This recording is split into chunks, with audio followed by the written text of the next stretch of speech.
आ रही है?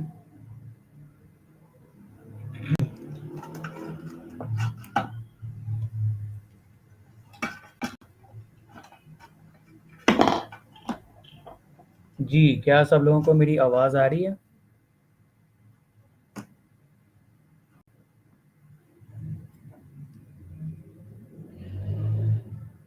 जी, I am waiting for the students कि यहाँ पर आप लोग मुझे लाइव ज्वाइन करें। और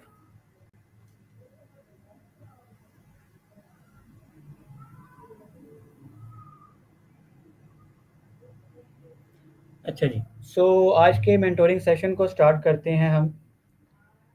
अ, आप लोगों का किसी भी किस्म का कोई भी क्वेश्चन हो एसईओ से रिलेटेड, कहीं पर भी आप लोगों को कोई हर्डल पेश आ रही है तो आप लोग मुझसे पूछ सकते हैं। मैं यहाँ पर मौजूद हूँ आप लोगों के क्वेश्चंस को रिस्पॉन्ड करने के लिए। और वैसे आज का हमारा जो मेंटोरिंग सेशन का जो टॉपिक है दैट इज़ कि अगर व्हाट इफ़ अगर आपकी एक वेबसाइट है उसकी रैंकिंग ड्रॉप हो जाती है अचानक, तो व्हाट शुड वी डू? उस सूरत में हमें क्या करना चाहिए? हमारी एक वेबसाइट है, हम लोग उसके ऊपर वर्किंग कर रहे हैं, उसकी ऑन पेज एसईओ के ऊपर वर्किंग कर रहे हैं, ऑफ पेज एसईओ के ऊपर वर्किंग कर रहे हैं, बाकी चीज़ों के ऊपर हम लोग वर्किंग कर रहे हैं, बट स्टिल हमारी वेबसाइट वहाँ पर अच्छा रैंक नहीं कर रही। तो उस सूरत में हमें क्या करना चाहिए अपनी वेबसाइट की रैंकिंग को बेहतर करने के लिए या चेक करने के लिए? तो सबसे पहले मैं आप लोगों के साथ कुछ चेकलिस्ट शेयर करूँगा, कुछ पॉइंट्स आप लोगों के साथ शेयर करूँगा। सबसे पहला पॉइंट तो ये है कि अगर आपकी वेबसाइट जिसके ऊपर आप वर्किंग कर रहे थे उनकी एसईओ के ऊपर अगर उसकी रैंकिंग ड्रॉप हो गई है, सबसे पहला आप ये काम करें कि आप देखें कि कहीं पर कोई गूगल का कोई अपडेट तो नहीं आया, फर्स्ट ऑफ ऑल, ठीक है? उसमें डिफरेंट टूल्स हैं, जिस तरह मॉस क्लाउड है, आप उसके ऊपर चले जाएँ। मॉस क्लाउड आपको जाके बता देगा कि कितनी यानी कि गूगल के जो एल्गोरिदम अपडेट्स में कितनी चेंजेस आए हैं। या इसके अलावा एक और वेबसाइट है was there a Google update dot com, ठीक है? आप वहाँ पर चले जाएँ और आप फिर अपने गूगल सर्च कंसोल से जाके देखें कि किस डेट से आपकी वेबसाइट के इम्प्रेशंस और क्लिक्स ड्रॉप होने शुरू हैं या रैंकिंग ड्रॉप होनी शुरू हुई है। उस डेट को आप बाज़ देरा गूगल अपडेट डॉट कॉम के ऊपर आप जाएँ, वहाँ पे जाके डालें, तो वो टूल आपको बताएगा कि अगर उस डेट के अराउंड कोई भी अगर गूगल का अपडेट आया है, वो आपको पता चल जाएगा कि यहाँ पे इस डेट के अराउंड कोई अपडेट आया है। तो ये एक पॉसिबल रीज़न हो सकती है। अगर आपकी वेबसाइट क्या है कि किसी गूगल अपडेट की वजह से ड्रॉप हुई है, तो आप बाज़ देर गूगल अपडेट डॉट कॉम या मोस्ट क्लाउड के थ्रू जाके देख सकते हैं कि आप लोगों की रैंकिंग ड्रॉप हुई है कि नहीं हुई, ठीक है? यानी कि उस टाइम पे कौन-सा गूगल का अपडेट आया हुआ था। फिर उस अपडेट को जाके आप स्टडी करें कि वो बेसिकली किस चीज़ के बारे में है, गूगल कोर अपडेट है या किस चीज़ के हवाले से गूगल का अपडेट आया। तो फिर उसमें देखें कि कौन-सी वेबसाइट्स हैं जो कि अफ़ेक्ट हुई हैं, कौन-सी वेबसाइट्स हैं जिनकी रैंकिंग बेहतर हुई है और आप गूगल के उस न्यू एल्गोरिदम अपडेट के मुताबिक खुद को अडैप्ट करने के लिए क्या कुछ कर सकते हैं। अच्छा, एक तो ये होता है कि हमारी वेबसाइट की कोई रैंकिंग ड्रॉप होती है जस्ट बिकॉज़ ऑफ कि गूगल का कोई अपडेट आता है और हमारी जो वेबसाइट है वो चूँकि उस न्यू गूगल एल्गोरिदम अपडेट के क्राइटेरिया पर पूरा नहीं उतर रही होती, तो हमारी रैंकिंग ड्रॉप होती है। इसके अलावा एक और रीज़न भी हो सकती है और वो ये है कि वैसे ये होती बहुत रेयर है, लेकिन उस चीज़ की भी पॉसिबिलिटी होती है बहरहाल, और वो पॉसिबिलिटी ये है कि मेबी गूगल आपको गूगल की तरफ से मैनुअली पेनलाइज़ किया गया हो, मैनुअल आपको कोई पेनल्टी वगैरह गूगल की तरफ से आई हो। अच्छा, वो वैसे होता बहुत रेयर है। यानी कि इन एनी केस के मे बी शायद आपने कोई बहुत बड़ी अगर आपने कोई ब्लंडर मार दिया, आपने कोई जो है वो जो लिंक फॉर्म्स वगैरह जो से थे, वहाँ से अगर आपने अपनी वेबसाइट के लिए कोई बैकलिंक्स वगैरह बाय किए हैं या कुछ इस तरह का अगर आपने कोई मेजर अगर आपने कोई चेंज की है आपने यानी कि मेजर ब्लंडर की है, तो उस सूरत में गूगल आपको मैनुअली पेनलाइज़ करता है और उसमें फिर अगर इस तरह का कोई भी मामला होगा, तो गूगल अपने जो गूगल सर्च कंसोल के अंदर जो मैनुअल जो पेनल्टी वाला जो सेक्शन है, वहाँ पर आपको मैसेज सेंड करेगा कि जी आपने गूगल की इस टर्म्स को यानी कि फॉलो नहीं किया, तो इसकी वजह से आपकी वेबसाइट की जो रैंकिंग है वो ड्रॉप हुई। लेकिन ऐसा बहुत कम होता है और खुदा ना अल्लाह ना करे कि कभी किसी के साथ इस तरह हो। लेकिन ऐसा अगर आप लोग मेरी टर्म्स एंड कंडीशंस को जो मेरी जो मैंने आप लोगों को जो रूल्स एंड रेगुलेशंस बताए हैं, मैंने आप लोगों को जो डूज़ एंड डोंट्स बताए हैं, अगर आप लोग उसको फॉलो कर रहे हैं तो फिर आप लोगों को उस वाले से बॉदर करने की ज़रूरत नहीं है, ठीक है? एक तो ये रीज़न हो सकती है। दूसरी रीज़न ये हो सकती है कि मे बी आपकी वेबसाइट के ऊपर कोई इश्यू आया हो। तो उसमें आपने सबसे पहले ये करना है कि आप गूगल सर्च कंसोल में जाइए, वहाँ पर नोटिफ़िकेशंस का सेक्शन होता है। वहाँ पे जाके देखें कि क्या वहाँ पर आपको कहीं पर गूगल की तरफ से कोई नोटिफ़िकेशन तो नहीं आया है, कुछ पेजेज़ की इंडेक्सेशन का कोई मसला तो नहीं आ रहा, कहीं पर कोई मोबाइल यूज़ेबिलिटी का कोई मसला तो नहीं आ रहा, कहीं पर कोर वेब वाइटल्स के इश्यूज़ तो नहीं आ रहे। आपने सबसे पहले वो चीज़ों को देख के चेक करना होता है। तो उसमें एक तो आप नोटिफ़िकेशंस में जाइए, सबसे पहले वहाँ पे जाके देखिए कि क्या गूगल की तरफ से आपको कोई नोटिफ़िकेशन तो नहीं आया हुआ, कोई इस तरह कोई इंडेक्सेशन कवरेज का कोई मसला तो नहीं है, कोर वेब वाइटल्स का मसला तो नहीं है, मोबाइल यूज़ेबिलिटी का मसला तो नहीं है। अगर इस तरह के कोई भी मसले हैं तो आप जाके उनको चेक करेंगे। मोबाइल यूज़ेबिलिटी के मसले मोबाइल यूज़ेबिलिटी में जाके, कोर वेब वाइटल्स के जो भी इश्यूज़ हैं वो आप गूगल सर्च कंसोल में जाके देख सकते हैं, पेज एक्सपीरियंस के अंडर और कोर वेब वाइटल्स के अंडर। और यूजुअली ज़्यादातर जो issues as per my experience जो आते हैं वो या तो इंडेक्सेशन के इश्यूज़ होते हैं या कोर वेब वाइटल्स के इश्यूज़ होते हैं। तो we have to make sure कि हमारी वेबसाइट के ऊपर इस तरह का कोई भी मसला ना हो। और उसके बाद आप लोग फिर नेक्स्ट ये कीजिए कि आप लोग जाइए कवरेज पेजेस के सेक्शन के अंदर, जिसका पुराना नाम कवरेज सेक्शन था, अब उसका नया नाम है पेजेस, ठीक है। वहाँ पर आपको 2 सेक्शन नज़र आ रहे थे आपकी वेबसाइट के, वो पेजेस जो कि इंडेक्स हुए हुए हैं वो भी आपको नज़र आ रहे होते हैं, और आपकी वेबसाइट के वो पेजेस जो कि इंडेक्स नहीं हुए हुए वो भी आप लोगों को वहाँ पे नज़र आ रहे होते हैं। तो आप इंडेक्स में जाके देखिए, और आपको पता ही होगा कि आपकी वेबसाइट के कितने पेजेस हैं, ठीक है। वो वहाँ पे जाके आप लोग जो इंडेक्सेशन सेक्शन के अंदर अपने पेजेस के इंडेक्स जो पेजेस हैं वो देखिए। जहाँ तक नॉट इंडेक्स का मामला है तो उसमें आप जाएँगे तो वहाँ पर आपको बताएगा कि आपके वेबसाइट के कौन से पेजेस हैं जो कि गूगल में इंडेक्स नहीं हो रहे, ठीक है। वो तकरीबन कोई मैक्सिमम कोई 11 के करीब रीज़न्स होती हैं, एज़ पर माय एक्सपीरियंस, जो कि नज़र आ रही होती हैं। उसमें सर्वर एरर का इश्यू होता है, नॉट फाउंड वाला इश्यू होता है, कैनोनिकल यूआरएल अगर आपके इस तरह के कोई डुप्लिकेट पेजेस वगैरह बन रहे हैं वो इश्यूज़ होते हैं, discovered currently not indexed, crawled currently not indexed, sort for के इश्यूज़ वगैरह होते हैं। अच्छा, इसमें ना अगर आपको नॉट इंडेक्स में अगर कोई इस तरह के कोई भी इश्यू नज़र आते हैं तो आप सबसे पहले फॉर एग्ज़ाम्पल आप उसमें चले गए 404 के अंदर, या आप उसके अंदर चले गए जी क्रॉल्ड करंटली नॉट इंडेक्स। अब आप उसमें जाके देखें कि वो कौन से पेजेस हैं जो कि यानी कि वहाँ पे हमें नज़र आ रहे हैं, ठीक है। अच्छा, अगर तो आपको वो वाले पेजेस नज़र आ रहे हैं जो कि प्रॉपर यूआरएल्स है, प्रॉपर आपके पेजेस के यूआरएल्स हैं और जिनको आप चाहते हैं कि आप इंडेक्स करवाएँ, तो फिर उस सूरत में आप वैलिडेट फिक्स वाली ऑप्शन को जाके क्लिक करेंगे और दोबारा वैलिडेशन के ऊपर उसको लगाएँगे। But you have to make sure कि उन पेजेस के जो भी इश्यूज़ हैं वो रिज़ॉल्व हो। आप उन पेजेस को जाके यूआरएल इंस्पेक्शन में डालिए और जाके देखिए कि क्या वो पेजेस टेस्ट लाइव यूआरएल करें और देखें कि क्या वो पेजेस क्रॉलेबल हैं, इंडेक्सेबल हैं, उनकी क्रॉलिंग में, इंडेक्सेशन में कोई किसी भी किस्म का कोई मसला तो नहीं आ रहा। सबसे पहले तो आप ये चीज़ जाके कंफर्म करें। अगर उसकी इंडेक्सेशन में कोई मसला आ रहा है, मे बी शायद वहाँ पर कोई मेटा रोबोट्स नो इंडेक्स का टैग लगा हुआ है, या इसके अलावा कोई और मसला है, कोई मोबाइल यूजेबिलिटी का कोई मसला है, इसके अलावा कोई भी इशू है, तो वो इशू आप लोगों ने रिजॉल्व करना था। और अगर इस तरह का इशू नहीं है तो हाँ जी, नो इंडेक्स के जो इश्यूज़ हैं वो रिज़वान अनवर भाई वो आपको स्क्रीमिंग फ्रॉग से भी पता चल जाते हैं। इस तरीके से एhrefs का अपना जो ऑडिट टूल है उसके थ्रू भी पता चल जाते हैं। और इसके अलावा एक क्रोम की एक्सटेंशन है, इसको आप लोग ऐड कर लें, उसका नाम है नो फॉलो क्रोम एक्सटेंशन, ठीक है। तो उसमें इस तरह के कोई भी पेजेस उनको आप ओपन कर लें और देख लें कि उनके ऊपर कौन-कौन से टैग्स लगे हुए हैं। अगर उनके ऊपर नो इंडेक्स, नो फॉलो के टैग्स लगे हुए हैं, तो उनको फिर हमें फिक्स करना होता है, ठीक है। तो ये कुछ पॉसिबल रीज़न हो सकती हैं। 100 जाके देखें कि उसमें कोई इश्यूज़ तो नहीं आ रहे, 404 के एरर्स तो नहीं आ रहे। अगर तो उसके अंदर आपको डायनामिक यूआरएल्स वगैरह नज़र आ रहे हैं, जिनको हम लोग ऑब्वियस सी बात है कि डायनामिक यूआरएल्स को डायनामिक यूआरएल्स से मुराद है वो यूआरएल्स जिनके आगे डायनामिक क्यूरी स्ट्रिंग लगी होती है। तो अगर इस तरह की यूआरएल्स है तो उनको तो ऑब्वियस सी बात है कि हम लोग इंडेक्स नहीं करवाते। लेकिन अगर इसके अलावा कुछ और पेजेस आपको अपनी अपनी वेबसाइट के नज़र आ रहे हैं जो कि इंडेक्स होने चाहिए, तो उनको फिर definitely you have to fix those issues, और उसमें वैलिडेट फिक्स के ऊपर आप जाएँ, वैलिडेशन के ऊपर लगाएँ, वेट करें कुछ दिन, इंशाल्लाह आपके वो इश्यू रिज़ॉल्व होंगे। अगर नहीं होते तो दोबारा उसे जाके चेक कीजिए, बट मेक श्योर कि आपकी वेबसाइट के ऊपर अच्छा, मेरा एक्सपीरियंस ये है, मेरी वेबसाइट की अगर मेरी किसी कोई क्लाइंट है उसकी वेबसाइट रैंकिंग ड्रॉप हो रही है, मैंने गूगल सर्च कंसोल में जाके देखा है और उसमें मुझे अगर नज़र आ रहा है कि फॉर एग्जांपल वेबसाइट की रैंकिंग ड्रॉप हो रही है, तो हमने जीएससी में जाके चेक किया कि यार क्या पॉसिबल रीज़न हो सकती है। तो एक तो हमें अगर वहाँ पे नज़र आया कि जनाब कुछ इश्यूज़ हमें इंडेक्सेशन के मसले मसाइल नज़र आ रहे हैं। अगर वो इश्यूज़ हैं वो आप उसको वैलिडेट फिक्स पे लगा दें। कोर वेब एडिटर्स का मसला है तो उसके लिए आप WP रॉकेट अपनी वेबसाइट के ऊपर ऐड करें। जो आपकी शॉपिफाई है वो वैसे ही बहुत ज़्यादा एसईओ फ्रेंडली होती है, तो उसको जो है ना आप फिर जाके रिजॉल्व कर सकते हैं, ठीक है। तो शॉपिफाई के ऊपर आपको कोर वेब एडिटर्स का मसला बहुत कम आता है, ठीक है, क्योंकि शॉपिफाई की वैसे ही होस्टिंग और स्पीड बहुत अच्छी होती है।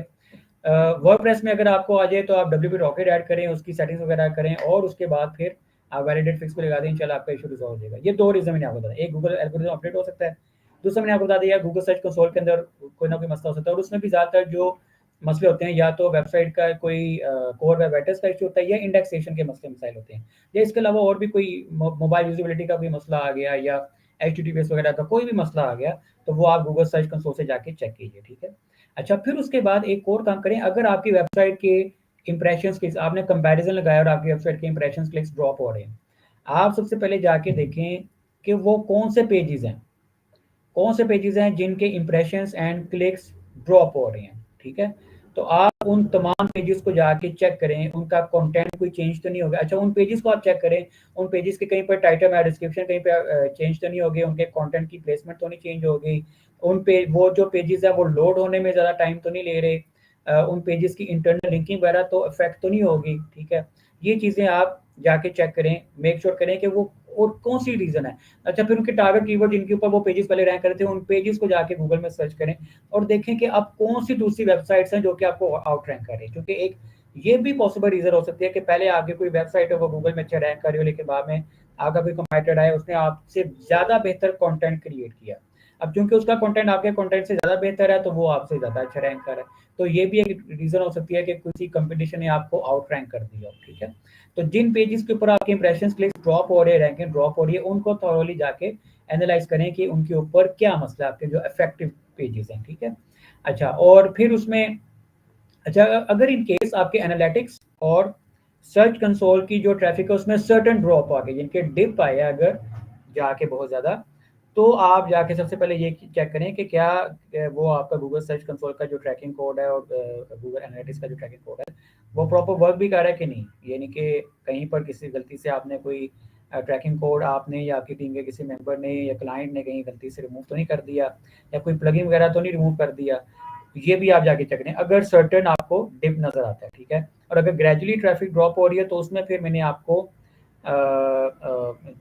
वो मैंने आपको तरीका बताया कि उसमें आप देखें गूगल का कोई एल्गोरिथम अपडेट ना आया हो, या आपके गूगल सर्च कंसोल के अंदर कोई इश्यूज ना आए हो, या आपके जो अफेक्टेड पेजेस हैं उनका कंटेंट, उनकी इंटरनल लिंकिंग, उनके टाइटल या डिस्क्रिप्शन वगैरह ना हो। फॉर एग्जांपल मेरा एक क्लाइंट है यूके का, आपको रियल टाइम में बताता हूँ, अभी 3-4 दिन पहले उसकी वेबसाइट को मैंने देखा यार उसकी ट्रैफिक ड्रॉप हो रही है। तो मैंने चेक किया यार मसला क्या है, तो बेसिकली उसकी वेबसाइट थी फर्नीचर से रिलेटेड यूके की। तो उसमें अच्छा इसमें ना अच्छा आप लोगों के जो क्वेश्चन है वो भी मैं लेता हूँ, ठीक है। अच्छा, इसमें जो है वो फिर मैंने जाके देखा कि कौन से पेजेस हैं जिनके ऊपर रैंकिंग ड्रॉप हो रही है, तो मैंने देखा कि उसके कोई पेजेस हैं जिनकी रैंकिंग ड्रॉप हो रही है। जब उनको जाके चेक किया तो उनके ऊपर 404 इशू आया होता है, और 404 एरर क्यों आ रहा है, उसकी रीज़न ये है कि क्लाइंट खुद से ही उन पेजेस को डिलीट कर रहा है, बिकॉज मे बी शायद वो आउटडेटेड प्रोडक्ट्स हैं। तो that's not a good practice कि आप यानी कि अगर इस तरीके से करेंगे, आपके जो अच्छे रैंक करने वाले जो पेजेस हैं उनको डिलीट कर रहे हैं, तो that's not a very good practice, ठीक है। उसका तरीका ये है कि अगर आपने अपनी वेबसाइट से कोई भी पेजेस को रिमूव करना है तो सबसे पहले आप उसे गूगल के इंडेक्स में से रिमूव करें। 2 चीज़ें होती हैं, या तो आप गूगल के इंडेक्स में से रिमूव करेंगे, उसके लिए गूगल सर्च कंसोल के अंदर रिमूव का जो सेक्शन है उसको यूज़ कर लें, या नो इंडेक्स टैग यूज़ कर लें, और जब गूगल के इंडेक्स में से रिमूव हो जाए तो उसे अपनी वेबसाइट से डिलीट कर दें। या उससे भी बेहतर प्रैक्टिस ये है कि आप वो जो प्रोडक्ट्स हैं उनको अपनी जो पेरेंट कैटेगरी है उसकी तरफ आप रीडायरेक्ट कर दें, ठीक है। तो ये प्रैक्टिस आप एक एसईओ फ्रेंडली प्रैक्टिस को यूज़ किया जाए तो आपकी वेबसाइट की रैंकिंग इफेक्ट नहीं होती, ठीक है। इसके अलावा एक और पॉसिबल रीज़न ये हो सकती है कि आपकी वेबसाइट के जो बैकलिंक है, ठीक है, आपको कहीं न कहीं से कोई टॉक्सिक बैकलिंक्स मिल रहे हैं। अगर आपको कहीं न कहीं से कोई टॉक्सिक बैकलिंक्स मिल रहे हैं तो वो आपकी वेबसाइट की रैंकिंग को अफेक्ट कर सकते हैं। उसके लिए आप लोग क्या कीजिए, आप लोग वैसे तो सैमरश या एhrefs के थ्रू भी आप लोग बैकलिंक प्रोफाइल का अपना ऑडिट कर सकते हैं। लेकिन अगर आप वो नहीं भी करते तो एटलीस्ट ये ज़रूर जाके काम करें कि गूगल सर्च कंसोल में जो लिंक्स वाला जो सेक्शन है वहाँ पर आप लोग जाइए और वहाँ पे जाके आप देखिए कि आपकी वेबसाइट को किन-किन वेबसाइट से बैकलिंक्स मिल रहे हैं। उन तमाम उन तमाम डोमेन जहाँ से आपको बैकलिंक्स मिल रहे हैं, उन तमाम वेबसाइट्स का डीए, पीए और स्पैम स्कोर निकालिए और वो तमाम वेबसाइट जिनका स्पैम स्कोर 30 से हाई है, जो कि आपको नज़र आ रही हैं या जो कि मैंने आपको बताया था कोई हैक या फिशिंग वेबसाइट्स हैं, तो इस तरह की वेबसाइट्स को आप लोग डिसऑन करें गूगल डिसेबल टूल के थ्रू। और ये वंस अ मंथ ये प्रैक्टिस लाजमी किया करें at the month at the end of each month. आप जाके इसको मेक श्योर करें कि आपकी बैकलिंक प्रोफाइल में कोई टॉक्सिक बैकलिंक्स ना हो, क्योंकि इस तरह के जो टॉक्सिक बैकलिंक्स हैं वो आपकी वेबसाइट की रैंकिंग को अफेक्ट कर सकते हैं। ठीक है जी। अच्छा, एक मिनट है जी बता। अच्छा, अब आप लोगों के यार मैं कुछ क्वेश्चंस वगैरह ले लेता हूँ। ठीक है, यहाँ पे एक स्टूडेंट का क्वेश्चन है जी 404 एरर और 4xx एरर और 5xx एरर किस चीज़ से रिलेटेड होते हैं। देखिए भाई, ये जो 404 एरर जोन से होते हैं ना, वो ये होती हैं कि 4xx वाले जो भी एरर्स होते हैं, ये वो होते हैं कि अगर आपने अपनी वेबसाइट से कोई पेज डिलीट कर दिया या कोई पेज डिलीट हो गया आपकी वेबसाइट से, तो उसके ऊपर जो एरर जनरेट होगा वो 404 वाला एरर होगा। Basically 404 is not an error. ठीक है, ये गूगल को एक मैसेज आता है कि दिस पेज इज नो मोर। ठीक है, ये पेज डिलीट हो गया है। ठीक है, तो इसको गूगल के नेक्स्ट में से निकाल दीजिए। हाँ, 404 जो एरर है वो एक एरर होता है, 404 इज नॉट एन एरर। ठीक है, 5xx 503 504 505 ये जो भी एरर्स होते हैं ये आपके होस्टिंग सर्वर से रिलेटेड एरर्स होते हैं। ठीक है, तो इस तरह का अगर कोई भी एरर होता है तो इस तरह का जो एरर है we have to contact our hosting company and we have to make sure कि हमारी अच्छी होस्टिंग कंपनी हो, हमारी वेबसाइट का जो अप टाइम है वो मैक्सिमम हो। अच्छा, अगर आप अपनी वेबसाइट का अप टाइम मॉनिटर करना चाहते हैं ना, तो उसके लिए एक वेबसाइट है, उसका नाम है siteuptime.com। ठीक है, बल्कि मैं हर एक बंदे को रेकमेंड करूंगा कि siteuptime.com के अंदर जाएं, अपनी वेबसाइट को ऐड करिए। आप लोग फ्री में ऐड कर सकते हैं। ठीक है, अगर आप लोग फ्री में ऐड करते हैं तो वो जो साइट अप टाइम जो वेबसाइट है, जब भी आपकी वेबसाइट की अगर जब भी आपकी वेबसाइट डाउन होगी आपको ईमेल आ जाएंगे कि यार आपकी वेबसाइट इस पर डाउन है। ठीक है, तो आप अपनी वेबसाइट को मॉनिटर कर सकते हैं, जब जब आपकी वेबसाइट डाउन होगी आप उसको देख सकते हैं। ठीक है, अच्छा, फिर एक और क्वेश्चन है कि सर स्क्रीमिंग फ्रॉग से भी पता चल जाएगा। हाँ बिल्कुल, नो इंडेक्स का पता चल सकता है जी।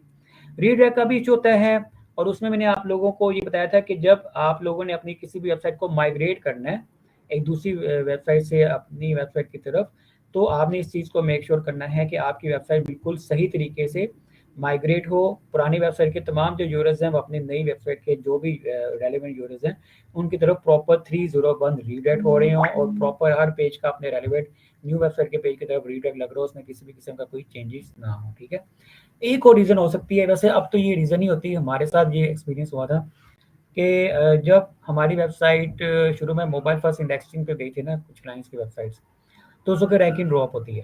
ठीक है, तो हुआ ये कि मेरी वेबसाइट थी, ठीक है, क्लाइंट की वेबसाइट थी, वो अच्छा रैंक कर रही थी और उसकी रैंकिंग ड्रॉप होनी शुरू हो गई। समझ ही नहीं आई कि यार हो क्या रहा है।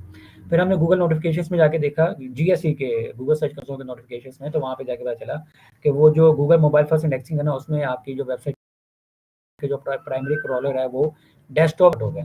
अब चूंकि डेस्कटॉप से स्मार्टफोन में कन्वर्ट हुआ है, तो चूंकि आपकी वेबसाइट की जो मोबाइल एक्सपीरियंस है, फ़ॉन्ट साइज, स्पीड इतनी अच्छी नहीं है, उसको अगर आपने इतना फोकस नहीं किया हुआ तो आपकी वेबसाइट की इवेंचुअली रैंकिंग ड्रॉप होनी शुरू होगी। तो we have to make sure कि हमारी वेबसाइट, वैसे तो गूगल मोबाइल एक्सपीरियंस को सबसे ज़्यादा इंपॉर्टेंस देता है, लेकिन अगर आपकी वेबसाइट का प्राइमरी क्रॉलर स्मार्टफोन है, जो कि अब मोस्टली वेबसाइट का जो प्राइमरी क्रॉलर है वो स्मार्टफोन ही होता है, तो उस सूरत में आपकी वेबसाइट का जो मोबाइल एक्सपीरियंस है वो बेहतरीन होना चाहिए। ठीक है, आपकी वेबसाइट 100% मोबाइल ऑप्टिमाइज्ड हो और आपकी वेबसाइट उसकी जो मोबाइल की स्पीड है वो भी बेहतरीन होनी चाहिए। ठीक है जी।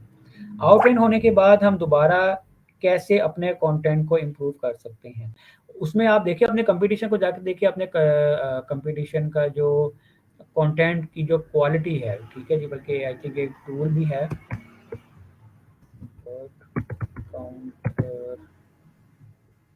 काउंटर.com, आई थिंक एक टूल है, मेरे जहन से निकल गया। नहीं नहीं नहीं, ये नहीं है। हाँ, एक टूल होता है, उसके थ्रू भी आप देख सकते हैं, आप एक्सटेंशंस के वगैरह के थ्रू भी देख सकते हैं। तो उसमें आप देखें कि आपका जो कंपटीशन है उसका वर्क काउंट कितना है, आपके जो टॉप 3 जो कंपटीटर्स हैं उनका वर्क काउंट कितना है, और आपका वर्क काउंट जो है वो उनके मुकाबले में ज़्यादा होना चाहिए, जो भी गेट द आइडिया कि इसके ऊपर रैंक करने के लिए आपका कितना वर्क काउंट होना चाहिए। खैर, उसके लिए हम लोग डिफरेंट टूल्स वगैरह भी यूज़ कर सकते हैं। फॉर एग्जाम्पल सैमरश का जो है ऑन पेज चेकर वाला जो सेक्शन है उसके थ्रू भी हम लोग जाके चेक कर सकते हैं, या सर्फर एसईओ में भी जाके आप लोग चेक कर सकते हैं। तो इस तरह का अगर कोई इश्यू हो तो आप मुझसे डायरेक्टली कॉन्टैक्ट कर लीजिएगा, मैं चेक कर लूँगा, ठीक है। और अपने कंपटीशन को भी एनालाइज़ करें कि क्या उसका कंटेंट अगर आपसे बेहतर लिखा हुआ है, कंटेंट की क्वालिटी और length, this is one of the most important ranking factors. तो अगर अगर आपके कंपटीशन की कंपीटिंग पेज की कंटेंट क्वालिटी और लेंथ आपसे ज़्यादा है, तो उसके रैंक करने के चांसेस ज़्यादा होंगे। अच्छा, ये लास्ट कंटेंट लंबा है तो फिर ही वो रैंक करेगा। बाज़ दफ़ा शॉर्ट कंटेंट भी रैंक कर जाता है, ठीक है। फॉर एग्जांपल अगर आपका कंपटीशन का कंटेंट इन्फोग्राफिक्स के फॉर्मेट के अंदर है, बहुत ज़्यादा क्वालिटी कंटेंट है, अच्छा कंटेंट है, इन्फॉर्मेटिव कंटेंट है, वहाँ पे यूज़र रिटेंशन ज़्यादा है, तो इवन वो कम कंटेंट के साथ भी क्वालिटी की बेसिस के ऊपर वो आपको आउट रैंक कर सकते हैं, ठीक है जी। अच्छा जी, फिगर और पॉसिबल, हाँ, उसमें देखिए, इसमें तो एक तो वर्डप्रेस का प्लगइन होता है, वो मेरे ज़हन से इस जगह सॉरी निकला हुआ है, ठीक है। वो आपको सजेस्ट करता है कि आपकी वेबसाइट के और कौन-कौन से पेजेज़ हैं जिनको आप इसमें इंटरलिंक कर सकते हैं, लेकिन ये यूजुअली उस वक़्त में होता है जब आपके काफ़ी ज़्यादा पेजेज़ आप इसमें इंटरलिंक हों, ठीक है। यूजुअली आप अगर आप इंटरनल लिंकिंग करना चाह रहे हैं तो आप अपने डिफरेंट पेजेज़ की इंटरनल लिंकिंग को बेहतर करना चाह रहे हैं, तो उसमें आप लोग जाइए, किसी भी पेज के ऊपर इंटरनल लिंकिंग के लिए आप सेलेक्ट करें और आपको एक ऑप्शंस नज़र आती है वहाँ पे, जब आप इंटरनल लिंकिंग एंकर वाला जो साइन है उसको क्लिक करते हैं, ठीक है। जहाँ पे यूआरएल डालने की ऑप्शन आएगी उसके राइट साइड के ऊपर ऑप्शंस की एक आपको बटन बना हुआ नज़र आता है, उसको क्लिक करेंगे, वहाँ पे जाके सर्च करें, तो आप कुछ भी सर्च करते हैं तो उससे रेलेवेंट आपकी वेबसाइट का कोई भी पेज अगर होगा, वो आपको वहाँ पर नज़र आ जाएगा, आप उसके साथ इंटरनल लिंकिंग कर सकते हैं, ठीक है। अच्छा जी, 1 मिनट, ठीक है जी। अ, देखिए, मेरे ख़्याल में अगर तो यहाँ पे एक क्वेश्चन है कि सर नो इंडेक्स करवा के डिलीट करना बेहतर है या रीडायरेक्शन लगाना ज़्यादा बेहतर है? तो देखिए बात, ठहरिए, ये क्या हुआ? हाँ, सॉरी, स्क्रीन ऑफ हो गई थी। तो अगर तो आपकी वेबसाइट के कम पेजेस हैं तो मेरे ख्याल में आप बिल्कुल डेफिनेटली आप रीडायरेक्ट लगाएँ, ठीक है? That is a better option. और आप अगर एक प्रोडक्ट को डिलीट, अगर आप ई-कॉमर्स की साइट है, एक प्रोडक्ट को डिलीट कर रहे हैं तो कोशिश करें कि उसको बिल्कुल उसकी जो मोस्ट रेलेवेंट कोई प्रोडक्ट है तो उसकी तरफ रीडायरेक्ट कर दें। अगर उसकी तरफ नहीं कर सकते तो अपनी जो पेरेंट कैटेगरी है उसकी तरफ रीडायरेक्ट कर दें। बट उसमें इस चीज़ का ख़्याल रखिएगा कि बहुत ज़्यादा रीडर्स आपने अपनी वेबसाइट के होम पेज की तरफ नहीं लगाने, ठीक है? बहुत ज़्यादा रीडर्स आपने होम पेज की तरफ नहीं लगाने, ठीक है? या फिर अगर आपको लगता है कि वो जो पेजेज़ हैं वो बिल्कुल आउटडेटेड कंटेंट है और इससे किसी से कोई रेलेवेंसी नहीं बन रही, या अगर आउटडेटेड कोई अच्छा कंटेंट नहीं है जो कि आपकी यानी कि रैंकिंग को अफेक्ट कर रहा है, तो उसके लिए बेहतर ये है कि उसकी रीडायरेक्ट लगाने की बजाय आप गूगल सर्च कंसोल में रिमूवर्स वाले सेक्शन में जाएँ, उसको वहाँ से डिलीट करें। आफ्टर 2 टू 3 डेज़ आप जाके चेक करें कि क्या वो पेज गूगल के इंडेक्स में से निकल गया कि नहीं। जब गूगल के इंडेक्स में से निकल गया तो आप बिल्कुल इसको सेफ तरीके से अपनी वेबसाइट से डिलीट कर सकते हैं। उरूस फातिमा का क्वेश्चन है, which type of permanent should be used as SEO friendly approach for e-commerce and will help for Google rankings. देखिए, जो आपके वर्डप्रेस के अंदर जो बाय डिफ़ॉल्ट सेटिंग होती है ना, आप उसको एज़ इट इज़, वूकॉमर्स के अंदर जो बाय डिफ़ॉल्ट सेटिंग है, आप उसको एज़ इट इज़ ही रहने दें, ठीक है? उसकी वजह ये है कि जो उसमें जो प्रोडक्ट कैटेगरीज़ होती हैं, उनके अंदर उनके स्लैश के अंदर आता है स्लैश प्रोडक्ट कैटेगरी, स्लैश आगे आपकी कैटेगरी का नेम आ रहा होता है। और इसी तरह से जो प्रोडक्ट पेजेस होती हैं उनके अंदर भी स्लैश प्रोडक्ट और आगे प्रोडक्ट का नेम आ रहा होता है। तो वो बिल्कुल एसईओ फ्रेंडली स्ट्रक्चर है, ठीक है? और आप उसी को यूज़ करें। परमालिंक के अंदर आगे आपका प्रोडक्ट कैटेगरी का नेम आना चाहिए और प्रोडक्ट पेज के केस में आपके प्रोडक्ट का जो नेम है वो आना चाहिए, ठीक है? तो वो बिल्कुल वूकॉमर्स के अंदर और शॉपिफाई के अंदर एसईओ फ्रेंडली अप्रोच के साथ ही यूआरएल्स बन रहे होते हैं, उनको छेड़ने की आपको ज़रूरत नहीं है, ठीक है? वैसे आप वर्डप्रेस की सेटिंग्स में जाएँगे तो जस्ट मेक श्योर कि आपकी यूआरएल के परमालिंक के अंदर किसी भी जगह पर डेट वगैरह नहीं आनी चाहिए। एक होता है ना जो बाय डिफ़ॉल्ट सेटिंग होती है जिसमें वो आपका मंथ भी बता रहा होता है, डेट भी बता रहा होता है, वो ना हो, ठीक है? उसमें परमालिंक के अंदर जो पोस्ट आती है, पोस्ट नेम आता है या जो पेज नेम आता है, वही परमालिंक का एसईओ फ्रेंडली स्ट्रक्चर है और उसी को ही हम लोगों ने यूज़ करना होता है। अच्छा जी। अच्छा जी, क्वेश्चन है कि if we do not use meta robots tag on page, will page be index and followed? जी हाँ, बिल्कुल होगा। अगर आप अपनी वेबसाइट के ऊपर मेटा रोबोट्स का टैग नहीं भी यूज़ करते तो भी आपका जो पेज है वो गूगल में इंडेक्स होगा, ठीक है? अगर आपकी वेबसाइट पे इंडेक्स फॉलो का टैग नहीं भी लगा हुआ तो भी गूगल आएगा और आपकी वेबसाइट को आके क्रॉस इंडेक्स करेगा। हाँ, हाँ, जो चीज़ मैटर करती है वो होती है जी, अगर आपने नो फॉलो करना है तो उसके लिए आपको नो इंडेक्स आपको टैग लगाना पड़ेगा, अगर आप इंडेक्स नहीं करवाना चाह रहे। अदरवाइज़ अगर आप लोग इंडेक्स फॉलो लगाएँ, ना लगाएँ, डज़न्ट मच अगर आपकी वेबसाइट के ऊपर डज़न्ट मच मैटर, ठीक है। अगर आपकी वेबसाइट के ऊपर किसी भी किस्म का कोई भी इंडेक्स फॉलो का टैग नहीं लगा हुआ, तो इससे कोई फ़र्क नहीं पड़ेगा, गूगल फिर भी आएगा और आपकी वेबसाइट को आके क्रॉल करेगा, ठीक है। अच्छा जी, डुप्लीकेट पेज अगर इंडेक्स हों तो उनको कैसे रिमूव करेंगे? अगर आपकी वेबसाइट के ऊपर डुप्लीकेट पेजेस इंडेक्स हैं, हाँ, तो ठीक है, डुप्लीकेट पेजेस अगर आपको अपनी वेबसाइट के ऊपर नज़र आ रहे हैं, तो आप उनको सबसे पहले रिमूव सेक्शन से जाके रिमूव करें और फिर उसको अपनी वेबसाइट से डिलीट कर दें, ठीक है जी। और इसके अलावा उसके अलावा अगर एक और चीज़ भी होती है, अगर आपकी वेबसाइट के ऊपर इंटरनल कंटेंट की डुप्लीकेशन बहुत ज़्यादा हो रही हो, तो उसके लिए एक वेबसाइट है, इसका नाम है जी sitelink.com, sitelink.com। नहीं, साइटलिंक नहीं यार, मेरे ज़हन से निकल गया है। नहीं। इंटरनल लिंकिंग को चेक करने के लिए असल में टूल्स के नाम भी ज़हन से निकल जाते हैं। साइट लिंक से मिलता-जुलता ही एक नाम है। एक मिनट ठहरिए, वेबसाइट इंटरनल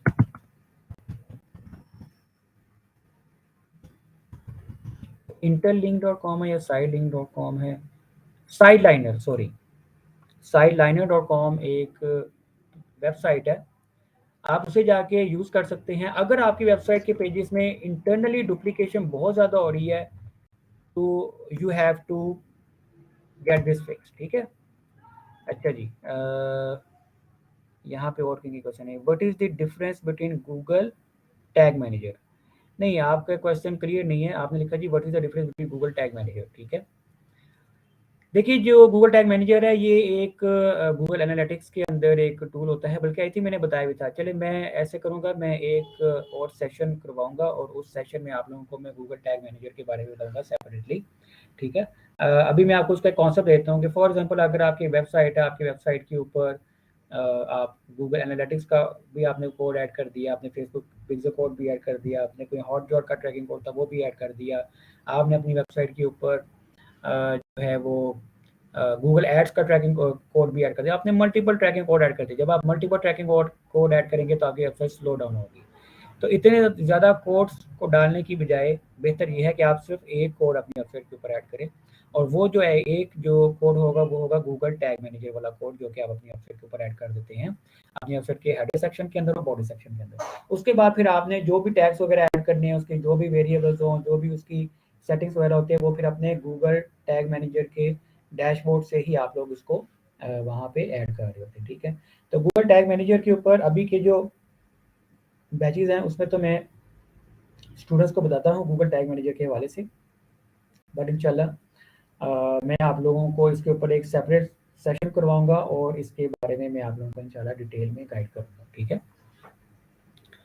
अच्छा जी, I have do we need to add schema on Shopify? नहीं। मोहम्मद अजमल खान भाई का सबसे पहला क्वेश्चन है कि do we need to add schema on the Shopify website? नहीं, आपको शॉपिफाई के ऊपर ऐड करने की ज़रूरत नहीं है, क्योंकि शॉपिफाई वेबसाइट के ऊपर बाय डिफ़ॉल्ट वहाँ पर स्कीमा लगा होता है, यानी कि उनकी बाय डिफ़ॉल्ट सेटिंग ये होती है कि जब भी आप वहाँ पे कोई प्रोडक्ट पेजेस वगैरह ऐड करेंगे तो वहाँ पर ऑटोमेटिकली वो इम्प्लीमेंट होते हैं। और no post of in the keyword but it is incorrect grammatically. What if there is no apostrophe in the keyword but it is in, नहीं, देखें, हमने ये नहीं देखना होता है कि कीवर्ड ग्रामेटिकली ठीक है या नहीं ठीक है। हम लोगों ने ये देखना है कि लोग सर्च क्या कर रहे हैं, ठीक है। यानी कि वो वर्ड जो है वो अमेरिकन इंग्लिश का वर्ड है या ब्रिटिश इंग्लिश का वर्ड है। वैसे तो गूगल उन दोनों को भी डिफरेंशिएट कर रहा होता है, गूगल को पता है, गूगल इतना मेच्योर है कि गूगल को पता है कि ये दोनों एक ही वर्ड है। लेकिन जो आप बात करें ना, फॉर एग्जाम्पल मैं आपको एक मिसाल देता हूँ, आप कोई रोमन उर्दू का वर्ड है, ठीक है। तो रोमन उर्दू के बहुत सारे वर्ड्स हैं जिनकी होती है। अब रोमन उर्दू का जो वर्ड है उसका इंग्लिश में तो कोई मीनिंग नहीं है, लेकिन चूंकि वो सर्च हो रहा है, ठीक है। फॉर एग्जाम्पल गज़ल, गज़ल एक वर्ड है, ठीक है। नात एक वर्ड है, नशीद एक वर्ड है। No, these are not the English words, ठीक है। बट क्योंकि इनकी सर्चेज होती हैं, तो अगर सर्चेज होती हैं तो आप इनके ऊपर पेजेस भी बना सकते हैं और आप उनके ऊपर अपने रेलिवेंट पेजेस को बना के रैंक भी कर सकते हैं, ठीक है। What are the free plugins for website speed optimisation? वैसे तो उसमें बहुत सारे हैं। WP स्मश है इमेजेस ऑप्टिमाइजेशन के लिए, WP कैशे है, कैशे प्लगइन्स वगैरह हैं, लेकिन आई वुड सजेस्ट कि आप लोग WP रॉकेट जो है अपनी वेबसाइट के ऊपर ऐड करें। और वो बहुत अच्छा प्लगइन है और आपके बहुत ज़्यादा जो ऑप्टिमाइजेशन के और स्पीड के जो इश्यूज़ हैं वो WP रॉकेट के थ्रू ऑप्टिमाइज़ हो जाएंगे। और इसको तो सर हामिद जुल्फ़िकार ने बड़े अच्छे तरीके से आप लोगों को एक्सप्लेन भी किया हुआ है, ठीक है। What about content optimization for e-commerce method? There are so many products with keywords in their title. If we add content to the page, how to manage keyword density? For example, if there are 100 products listed on the page. देखें,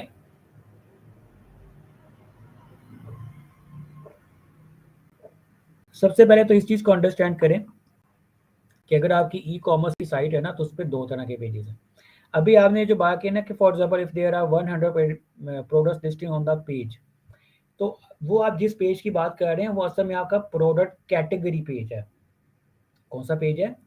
product category page. अगर वो आपका product category page है तो category page में आपने जो optimisation जो एसईओ करनी है वो अब प्रोडक्ट्स की नहीं करनी बल्कि उस कैटेगरी की करनी है, ठीक है। और उसकी मैंने आपको रिपीटेडली एग्जांपल दी है Myntra.com की, Draaz.pk की, इसके अलावा और कई ई कॉमर्स वेबसाइट के जो कैटेगरी पेजेस है, ठीक है।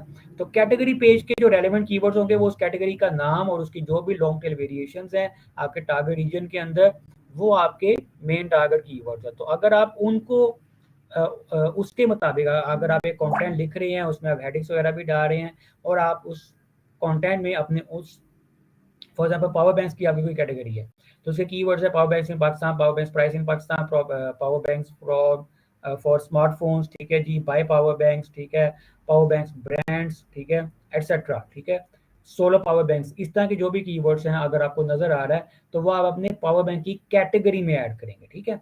अब for example product power banks के आगे डिफरेंट प्रोडक्ट्स हैं, ठीक है। अब उसमें कोई 20,000 mAh का पावर बैंक है, कोई 10,000 mAh का पावर बैंक है, कोई 50,000 mAh का पावर बैंक है। तो उस सूरत में हर प्रोडक्ट का जो नाम है वही उसकी कैटेगरी होती है, वही उसका मेन कीवर्ड होता है, ठीक है। तो प्रोडक्ट कैटेगरी की जो एसईओ है उसका कंटेंट और तरह से लिखा जाएगा, उसमें कैटेगरी उससे रिलेटेड जो कीवर्ड्स हैं उनको कंटेंट में यूज किया जाएगा। और अगर आप हर प्रोडक्ट के आगे फॉर एग्जांपल 50 पेजेस हैं या 100 प्रोडक्ट्स हैं हर कैटेगरी के आगे, तो आपने फर्स्ट ऑफ ऑल तो ये देखना कि अगर तो वो ऐसी प्रोडक्ट्स है जिनकी सर्चेज होती हैं, बेशक उनका थोड़े सर्च वॉल्यूम क्यों ना, लेकिन अगर उनका सर्च वॉल्यूम है तो हमने उनकी एसईओ करनी है और उसमें प्रोडक्ट का जो नेम है विद अलॉन्ग विद इट्स मेरी product name price in Pakistan या प्रोडक्ट नेम इन पाकिस्तान, ठीक है, वही आपका टारगेट कीवर्ड होगा, ठीक है। तो यही आपका प्रोडक्ट का जो नेम है विद इट्स वेरिएशंस, ठीक है, वो आपके टाइटल में यूज होना चाहिए, आपके डिस्क्रिप्शन में यूज होना चाहिए और फिर आपके प्रोडक्ट डिस्क्रिप्शन के अंदर यूज होना चाहिए और प्रोडक्ट स्पेक्स आपके वहाँ पर मौजूद हो, प्रोडक्ट इमेजेस वगैरह मौजूद हो, रिव्यूज वगैरह आपके वहाँ पर हो, तो आपके उस कंटेंट के रैंक करने के चांसेस ज़्यादा होंगे, ठीक है। अच्छा जी, वेबसाइट एसईओ, यूट्यूब एसईओ अलग-अलग, बिल्कुल जी अलग है और मैं बिल्कुल अलग-अलग इनको बताता हूँ। मेरे ख्याल में अभी आपने मेरा ये सेशन पूरा मॉड्यूल पूरा अटेंड नहीं किया। जब आप ये मॉड्यूल मेरा पूरा अटेंड करेंगे तो आपको ये ज़्यादा क्लैरिटी हो जाएगी। मैं दोनों मैंने सेपरेटली बताए हुए हैं, ठीक है जी। अच्छा जी, सर कुछ एक्स्ट्रा लिंक्स आ रहे हैं, इसको नहीं, कौन से रिमूव एक्स्ट्रा लिंक्स की आप बात करें? Hello I am please tell me from where we write content what is the SEO proposal. SEO proposals के हवाले से मैं आप लोगों को डिटेल में बताऊंगा, ठीक है। जो मेरा जो एक सेकंड लास्ट मेरा लेक्चर होता है जिसमें मैं एसईओ प्रपोजल्स के बारे में डिटेल में आप लोगों को बताता हूँ, ठीक है। और कंटेंट कैसे राइट करना है उसके ऊपर भी मैंने आप लोगों के साथ मैं आपके एक ड्राफ्ट का लिंक शेयर कर रहा हूँ। ये जो ड्राफ्ट का जो लिंक है इससे आपको आइडिया हो जाएगा कि एक अच्छा जो कंटेंट है उसके अंदर कौन कौन से एलिमेंट्स होने चाहिए, ठीक है। तो आप इस चेकलिस्ट को फॉलो करते हुए अगर आप लोकेट करेंगे तो वो एक अच्छा क्वालिटी कंटेंट होगा। मैं वो कंटेंट अभी आप लोगों के साथ यहाँ पे जो ड्राफ्ट का जो लिंक है वो मैं आप लोगों के साथ शेयर कर रहा हूँ। आप कह लें कि कंटेंट स्केलेटन या कंटेंट स्ट्रक्चर किस तरह का होना चाहिए, ठीक है, वो मैंने यहाँ पे मेंशन कर दी, ठीक है। आर्टिकल ऑप्टिमाइजेशन के लिए भी अभी मैंने यहाँ पे जो मेंशन किया है आप लोगों के साथ ये लिंक शेयर किया है, इसको आप जाके देखिए। तो इस डॉक्यूमेंट के थ्रू आप ये जो ड्राफ्ट का जो लिंक शेयर किया है इससे आपको आइडिया हो जाएगा कि कौन कौन से सेक्शंस के अंदर आपके कीवर्ड्स मौजूद होने चाहिए, कौन कौन से इंपॉर्टेंट सेक्शन है, प्रोमिनेंट लोकेशंस किसी भी पेज के ऊपर कौन कौन सी होती हैं, ठीक है। तो जस्ट मेक श्योर कि उन तमाम प्रोमिनेंट लोकेशंस के ऊपर हमारे टारगेट कीवर्ड्स जो हैं वो जा रहे हों। अच्छा जी, रिजवान भाई आपका जो क्वेश्चन है वो काफ़ी बेसिक किस्म का है कीवर्ड सर्च के हवाले से और इसमें मैंने आपको काफ़ी डिटेल में बताया हुआ है। इसकी जो ईज़ीएस्ट अप्रोच है वो यही है कि आपकी जो निश है उसमें आपके जो मोस्ट रेलेवेंट जो कंपटीटर अगर कोई एग्ज़िस्ट करते हैं और अगर आप जिस पेज के लिए, चूँकि जो आपकी कीवर्ड सर्च होती है वो पेज लेवल के ऊपर होती है, तो आपका जो मोस्ट रेलेवेंट जो पेज है, ठीक है, उस मोस्ट रेलेवेंट पेज को जाके आप डालिए उबर सजेस्ट में और सैमरश में डालिए और देखिए कि उन कंपटीशंस को, उन कंपीटिंग पेजेस को किन-किन कीवर्ड्स के थ्रू ट्रैफिक आ रही है। जिन-जिन कीवर्ड्स के थ्रू ट्रैफिक आ रही है, उनमें से आपको वहाँ पर बड़े रेलेवेंट कीवर्ड का आइडियाज़ नज़र आएँगे, मिलेंगे। उनमें से आप देखिए कि कौन से ऐसे कीवर्ड्स हैं जो कि जिनका सर्च वॉल्यूम भी अच्छा है, आपकी बिज़नेस से, आपके स्पेस से रेलेवेंट भी हैं, कमर्शियल होने चाहिए इन केस ऑफ ई-कॉमर्स या सर्विसेज वेबसाइट, और प्लस उनकी मोस्ट इम्पोर्टेंटली उनकी जो कीवर्ड डिफ़िकल्टी है वो कम हो। तो अगर उनकी डिफ़िकल्टी भी कम है, सर्च वॉल्यूम भी रीज़नेबल है और रेलेवेंसी भी है, इंटेंट भी मैच कर रही है, तो yes you can select those keywords. इसका मैंने एक बड़ा डिटेल जो तरीका है वो मैंने आप लोगों को बताया हुआ, ठीक है। अच्छा जी, एक क्वेश्चन है जी, को साइटेशन क्या होती है? देखिए, को साइटेशन ये होती है कि मैंने आप लोगों को ये बताया था कि जब हम लोग ऑफ पेज एसईओ करते हैं, गूगल का जो पेंगुइन अपडेट आया था, तो उसमें उसने ये किया कि वो तमाम वेबसाइट जो कि अपनी वेबसाइट के बैकलिंक्स के एंकर टेक्स्ट में कीवर्ड्स को यूज़ कर रही थी, गूगल ने उनको किया पेनलाइज़, ठीक है। तो अब हम लोग जब अपनी वेबसाइट के बैकलिंक्स एक्वायर करते हैं, तो हम लोग बैकलिंक्स के एंकर टेक्स्ट में कीवर्ड्स को एक्सेसिवली यूज़ नहीं कर सकते। आई एम नॉट सेइंग कि आप यूज़ नहीं कर सकते, टू सम एक्सटेंट आप यूज़ कर सकते हैं, लेकिन एक्सेसिवली नहीं यूज़ कर सकते। तो इसी स्ट्रैटेजी को एक अल्टरनेट जो इसका तरीका है वो ये है कि फॉर एग्जांपल मेरी एक वेबसाइट है, मेरा एक पेज है और उसको मैं रैंक करवाना चाह रहा हूँ जी, car service in in Dubai, ठीक है। This is my target keyword, car service in Dubai, और वो मेरा एक पेज है और मैं उस पेज को रैंक करना चाह रहा हूँ। तो बजाय इसके कि मैं उस पेज का बैकलिंक बनाऊँ, कहीं पर कोई गेस्ट आर्टिकल पब्लिश करूँ और उस गेस्ट आर्टिकल में अपने कीवर्ड को मैं हाइपरलिंक करके अपने पेज के साथ लिंक करूँ, मैं ये करूँगा कि वो जो आर्टिकल है उस आर्टिकल में अपना जो कीवर्ड है वो मैं उसी कंटेंट के अंदर यूज़ कर लूँगा। तो इसको अगर बड़े आसान अल्फाज में बयान करें तो को साइटेशन ये है कि हम लोग अपने टारगेट कीवर्ड को बैकलिंक्स के एंकर टेक्स्ट के अंदर यूज़ नहीं करते, उसमें यूज़ नहीं करते, बल्कि उसके करीब यूज़ करते हैं। We don't use keywords in anchor text but close to anchor text, ठीक है। तो गूगल ऑब्वियस सी बात है पूरे के पूरे कंटेंट को आपको क्रॉल करेगा और वो देखेगा क्या उस किसी जगह पर किसी गेस्ट आर्टिकल में आपके पेज का लिंक मौजूद है और वहां पर उसी आर्टिकल में कुछ कीवर्ड्स भी यूज हुए हैं, तो उस गेस्ट आर्टिकल्स में जो जो कीवर्ड्स यूज हुए हैं उन कीवर्ड्स के ऊपर आपके रैंक करने के चांसेस बढ़ जाएंगे।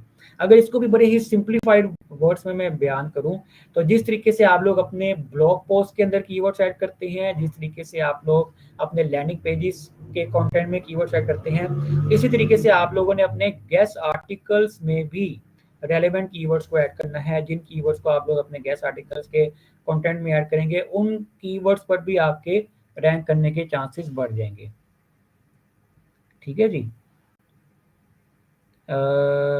जी, इसके अलावा जनाब और किन का क्वेश्चन है? जी जनाब, इसके अलावा एनी क्वेश्चन?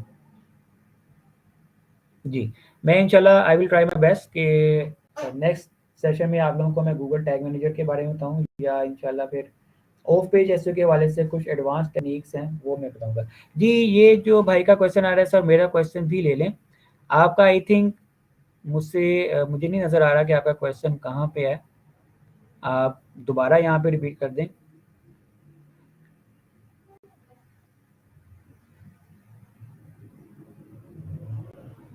अच्छा जी।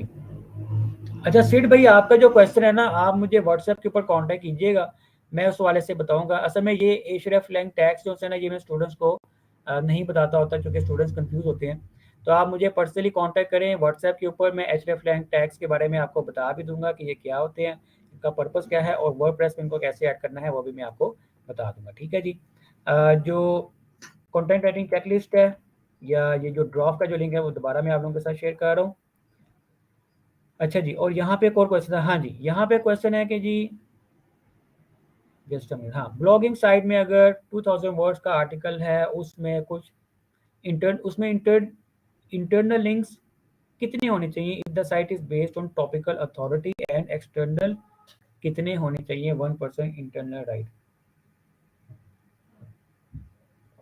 देखें, एज लॉन्ग एज अगर वो सेंस बना रहा है, ठीक है।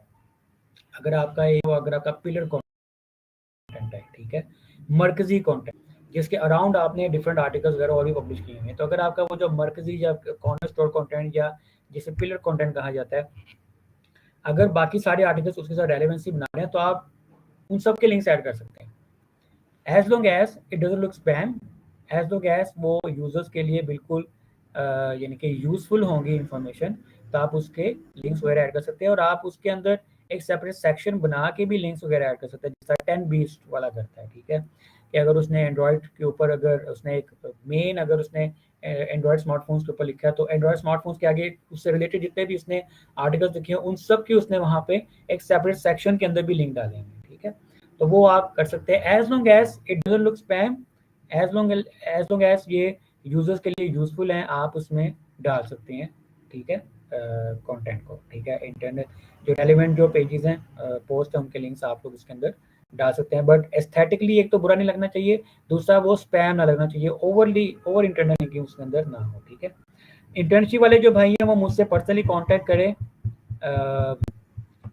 व्हाट्सएप के ऊपर। मैं इंशाल्लाह अभी माशाल्लाह हमारे साथ काफ़ी ज़्यादा इंटर्नीज हैं, लेकिन हमारे साथ जो इंटर्नीज हैं उनके साथ फ्लेक्सिबिलिटी भी ये है कि हम इतने इंटरनी से ये नहीं डिमांड करते कि यार वो हमें कोई 4 5 6 घंटे पूरे दें, जितना आप इजीली काम कर सकते हैं वो करेंगे। तो अगर आप मे भी शायद अगर आप डेली के 1 या 2 1 to 2 आवर्स पे अगर आप लोग एलोकेट कर सकते हैं, आप that is enough for us, ठीक है।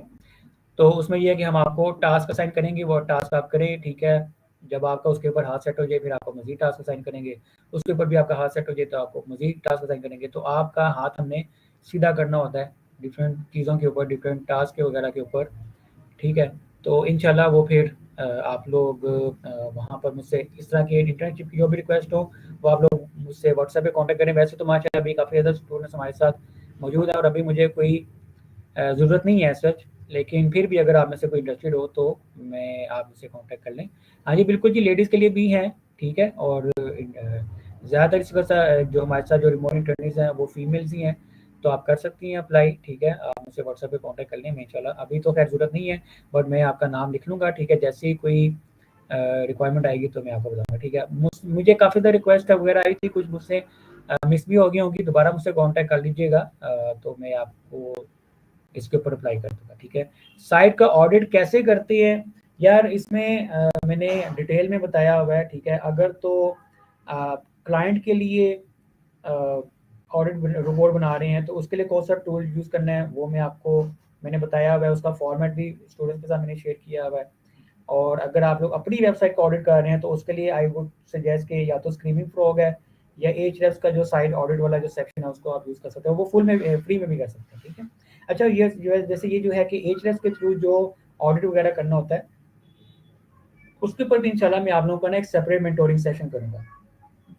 तो एक गूगल टैग मैनेजर के ऊपर मैंने आप लोगों का एक मेंटोरिंग सेशन करना है, एक इंशाल्लाह लिंक इंसर्शंस के ऊपर करूँगा, और एक वेबसाइट ऑडिट एक अगर हमने करना है एhrefs के थ्रू तो वो भी हम कर सकते हैं। हाँ, बिल्कुल सैमरज के थ्रू भी आप लोग कर सकते हैं, ठीक है।